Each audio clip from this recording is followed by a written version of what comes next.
Hello po, good evening. Gagawa po tayo ng ating dinner. Gagawa po tayo ng kempira gobo. Meron po tayong konyako, tahong, at itlog. Negiso po ang ating gagawin. Ito po yung konyako. 1/4 lang po ating kukunin. Yung ninjin, hiwain natin. Maglagay po ng dashi at ng sesame oil. Ninjin, gobo, at yung konyako. Lagyan natin ng tubig, toyo, mirin, sake, at sato.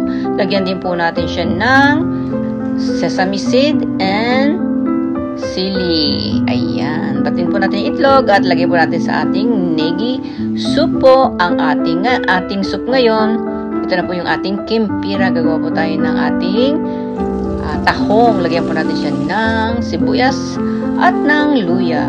Ilagay na po natin yung tahong na walang balat. Ayan. Lagyan ko rin po siya ng consomme at tubig, konting asin at paminta, ajinomoto, okay na po yan. Lagay po natin yung dahon. Gawa po tayo ng salad. Lagyan po siya ng toyo at suka. Okay na po. Ayan na po ang ating ilagay. Kantansu at konting asin, paminta. Ayan na po yung ating tahong na walang balat. Yung kimpira at yung curry soup at yung rice. Ito na po yung aming dinner. Maraming pong salamat. God bless. Bye-bye. Thank you very much.